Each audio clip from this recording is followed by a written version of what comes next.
Pédiatre sur Lyon, chef de service de gastronutrition, et donc je remercie Annette de cette invitation pour vous parler de cet aspect particulier, puisque on est dans une maladie totalement silencieuse. Je parle de la forme classique, hétérozygote, durant l'enfance, et très peu connue des pédiatres en fait, des médecins je pense en général.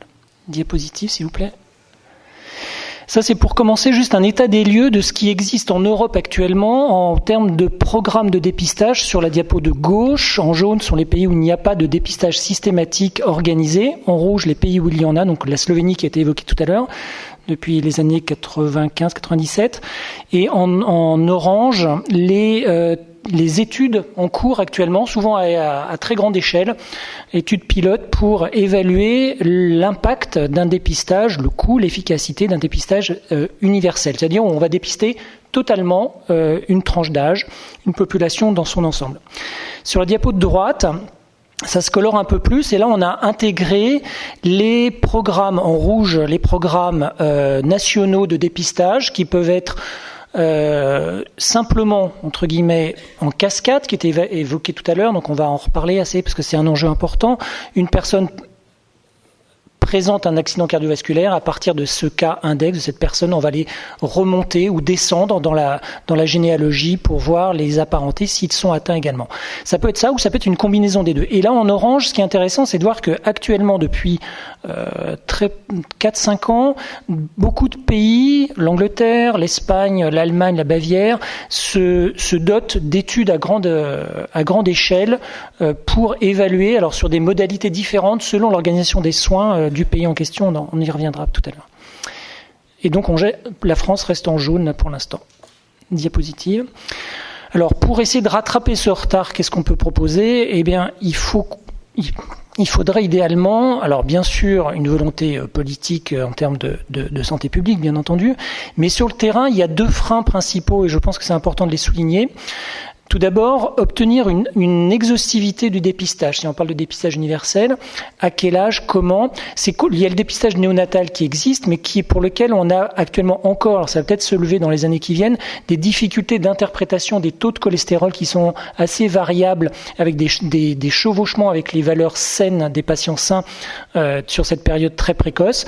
Par contre, on a l'âge de 2 ans, un examen obligatoire en France qui est assez bien suivi et qui pourrait être la porte d'entrée unique d'un dépistage. Deuxièmement, compliqué de faire une prise de sang à un enfant sain pour des parents, pour des médecins aussi, de prescrire ça. Et donc, une manière de contourner ce problème, de lever ce frein, pourrait être d'utiliser ce que font nos patients avec un diabète régulièrement chaque jour, une gouttelette de sang au bout du doigt, une microponction pour utiliser du papillomavirus, ce qui allège aussi la logistique puisque ça peut être envoyé par la poste simplement au laboratoire d'analyse. Un avantage important qui a été évoqué aussi tout à l'heure, c'est que dépister un enfant jeune, on a de fortes chances d'avoir des parents assez jeunes également, et donc possiblement d'arriver avant l'accident cardiovasculaire et de peut-être pouvoir éviter cet accident en les traitant eux-mêmes. Donc je dirais d'une pierre deux coups, on pourrait dire.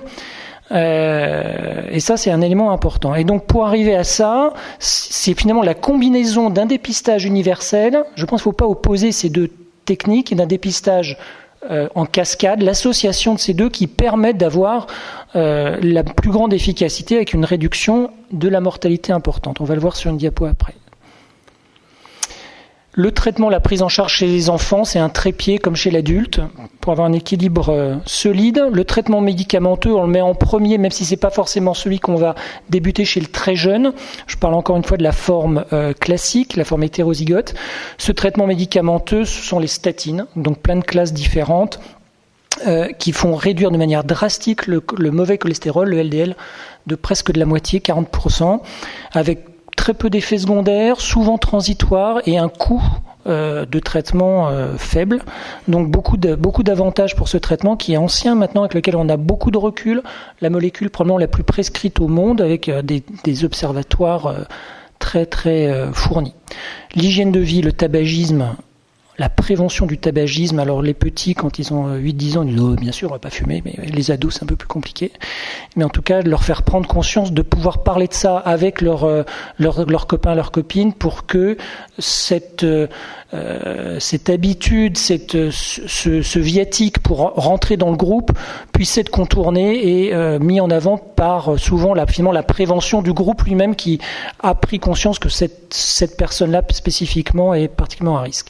Et l'activité physique régulière. Ces trois éléments, ils vont agir à des niveaux différents. Et ils agissent dans le même sens avec des effets bénéfiques qui s'additionnent. La diapositive, s'il vous plaît. Alors, je voudrais juste m'arrêter sur cet élément. Je pense que c'est une des publications en pédiatrie les plus importantes. Dans le New England, il y a quelques années, c'est assez récent. L'étude, une cohorte hollandaise, qui ont été les premiers enfants traités par statine, ont été reconvoqués, réétudiés à l'âge de 40 ans. Et ils ont été comparés à 40 ans, alors qu'ils avaient été traités depuis l'âge de 10 ans, à leurs propres parents, au même âge, quand les parents avaient 40 ans, eux ayant été traités à partir de l'âge adulte. Et ce qu'on peut voir, c'est que presque 30% des parents avaient présenté à 40 ans un accident cardiovasculaire versus 0,5% des enfants, et que 7% des parents étaient décédés à 40 ans versus aucun des enfants. Donc pour nous, ça a été vraiment un argument. Nous étions convaincus, ceux qui s'occupent de l'hypercholestérolémie enfants, qu'il faut les traiter, mais il y avait tout un débat sur la méthodologie en fait, et notamment sur l'utilisation des statines chez les enfants qui était compliqué. Diapositive suivante.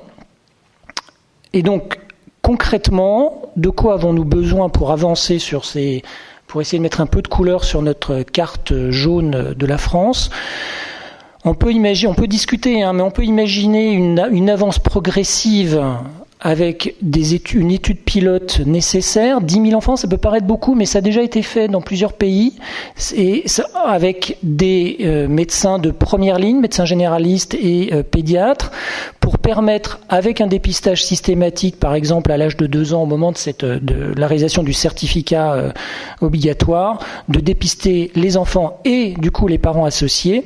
Et ceci nous donnerait des éléments en termes d'études de faisabilité, parce que les études qui ont déjà été faites dans d'autres systèmes de santé, je pense à l'Angleterre par exemple, reposent sur des stratégies qui sont pas franchement applicables chez nous, du fait par exemple du non-remboursement d'un examen au bout du doigt pour un médecin versus un biologiste. Enfin, il y a des choses très techniques qui font que c'est pas forcément transposable d'un pays à l'autre. Et donc on a besoin de ça.